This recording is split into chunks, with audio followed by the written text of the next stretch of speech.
This is KGW News at Sunrise. This morning on Sunrise, authorities are looking for this man. They say he shot and killed an Oregon police officer near the Idaho border. What we know so far about the suspect and the officer coming up in our top story. And the man accused of killing his ex-girlfriend and her child is back in court this morning. We have a preview of his arraignment. Plus,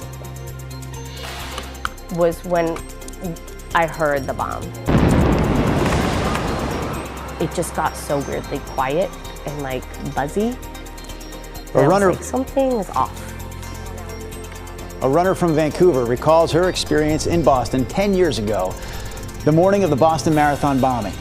This morning, she is back in Boston, ready to run the marathon again. So we're going to share her story for you coming up here at about 5:25.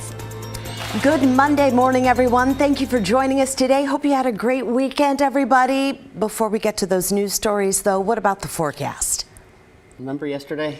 Yeah. We're going to replay that today. Oh, gosh. Yeah. This is a theme. It is, and probably I'll give you the sneak peek of the 7-day forecast. It remains the same. One thing I can tell you this morning is that we are generally dry here to start the day. I mean, maybe one or two light sprinkles, but mostly dry to start. As we look a little wider, though, radar showing some light rain now beginning to impact the North Oregon and the South Washington coast, a sign of things to come. It's 42 right now in downtown, 40 Hillsborough, and as we slip south into the Willamette Valley, lower 40s pretty common. McMinnville, Salem, Kaiser, all checking in the lower 40s. All right, the plan for today, cloudy but dry now, and then as we roll into the late morning hours, certainly by lunchtime, showers rolling on through, maybe some sun breaks this afternoon, maybe some thunder, maybe some hail in between those sun breaks. Guys, we top out in the lower 50s later today. All right, Chris, thank you.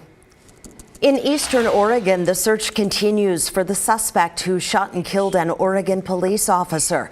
This happened Saturday night in the city of Nissa along the Oregon-Idaho border.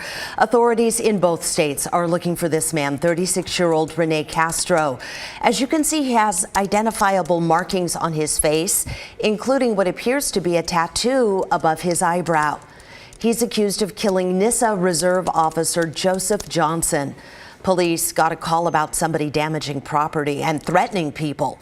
When Officer Johnson arrived on scene, Castro drove off.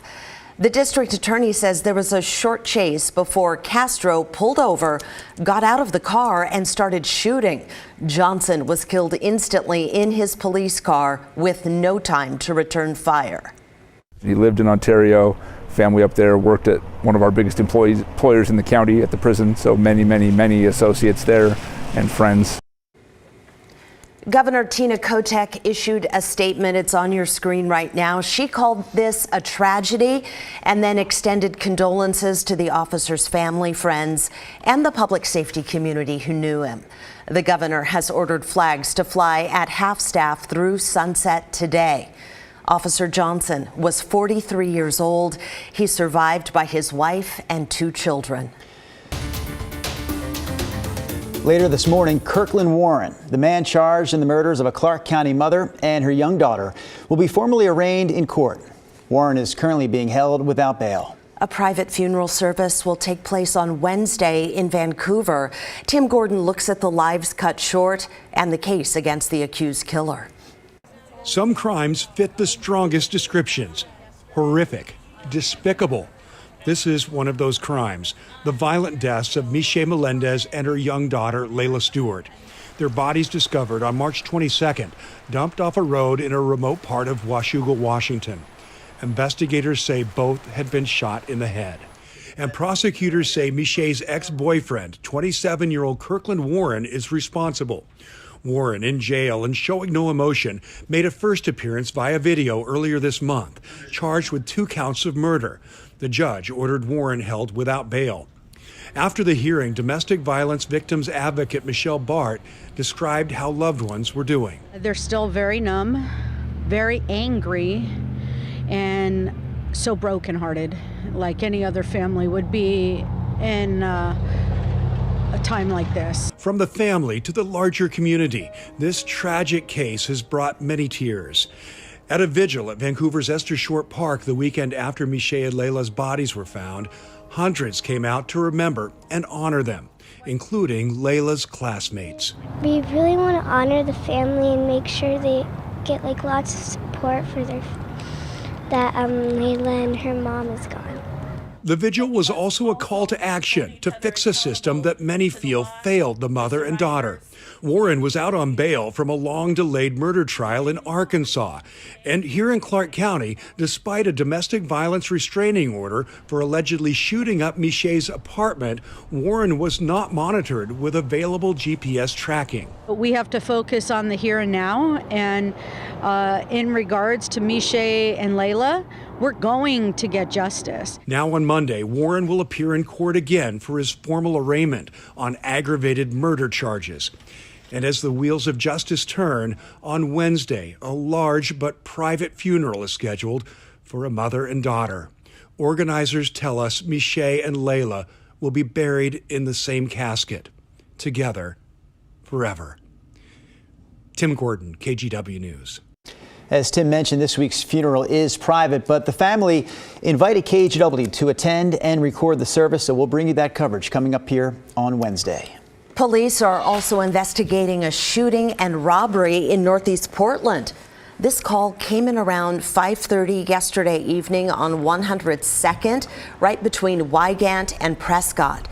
Those streets are back open this morning. No word yet exactly what happened or if anybody was hurt. We'll certainly update you as we learn more. Here's a reminder that tax day is tomorrow. Could be a painful reminder for some people. If you are a procrastinator when it comes to filing your taxes, you are definitely not alone. A study conducted last year found that 1/3 of all Americans usually wait until the very last minute to get the job done. Coming up this morning after sunrise, the Today Show has tips for those last-minute filers and also what the average timeline will look like for this year's refunds. A sizable stretch of the MAX system is closed for the next 3 weeks because of a TriMet construction project. Service to the red, blue, and green lines between Northeast 7th Avenue and the Gateway Transit Center is suspended through Saturday, May 6th. Also, the red line isn't running on the west side of town. The yellow and orange lines will continue on their normal schedules, and the West Side Blue line will run normally from Hillsborough to Northeast 7th Avenue. TriMet expects the closures to add about 30 minutes to your commute. So we'll have extra staff out at the closed stations, helping people make their connections and get to where they need to go. Shuttle buses will be running every 5 to 7 minutes between the stations at Lloyd Center, Hollywood, Northeast 60th Avenue, and 82nd Avenue. And all of a sudden, the announcer came on and he said, "Attention, we've lost power to steerage and propulsion. Brace for impact." So that is reaction from one of the 600 passengers stranded on a ferry in Washington over the weekend. Authorities say it was traveling from Bremerton to Seattle Saturday when it ran aground near Bainbridge Island. So that means it was either stuck or at least touching the ground in some pretty shallow water there Saturday. The ferry had to be refloated overnight Saturday during high tide and eventually was pulled back by tugboats to Bremerton. It appears that the ferry's generator failed, but the Washington State Ferries Agency is still investigating. Can you imagine that? No, I cannot. Usually you have two choices when it comes to the ferry. You can either stay on the road or take that shortcut. Right. The shortcut didn't work this time. Bummer. It's a big oops. So is the weather. I am telling you, it has been so chilly and wet. It's been miserable. I mean, let's just face it. How long has it been? It feels like forever. It has been about 10 to 11 weeks of well below average temperatures. That's 2.5 months. 2.5 going on 3 months. We had 5 or 6 nice days in March where we ripped off about 6 60-degree days. Yeah. We've had like one since. As you head that way, I'll point out again, that's about a quarter of the year. That's about a third of almost a quarter of our year, yes. And the other point to that was not only has it been cold, but it has been really wet. And right now I'm just kind of looking at, did you recall last April? Last April was actually the wettest April on record at just shy of 6 inches of rain. I bring that up because that may be within reach this April. Unbelievable, right? Okay, all that said, we are actually mostly dry this morning. There's 1 or 2 sprinkles showing up on radar here in town, and then some light rain beginning to impact the North Oregon and the South Washington coast this morning. That is our next weather maker. So here's a look at radar and satellite over the last 6 hours.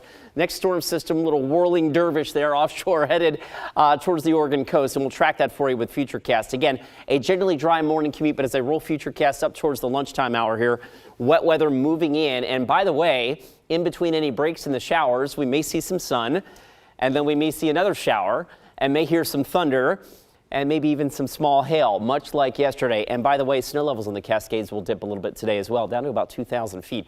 The breeze, just like yesterday, will pick up out of the south as that next weather system rolls through. 20 to 30 mile an hour wind gusts briefly today, and then it gets breezy across central and eastern Oregon as well.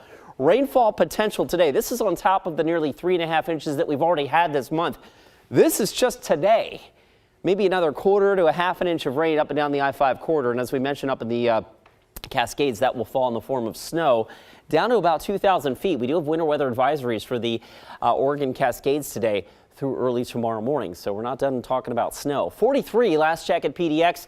And the plan for today shows temperatures struggling to get back up into the lower 50s, maybe about 52, 53 degrees late this afternoon. Our 7-day forecast is on and off wet. Guys, I did want to point out as we inch towards the weekend, there are once again some models that are trying to warm us up and dry us up a little bit. And the best opportunity for dry weather at this point might be Friday, Saturday. That's still several days away. I don't want to overpromise and underdeliver, so we're not going to do that. Just plan on rain for now, and maybe you won't be disappointed. Okay, got it. Thank you, Chris.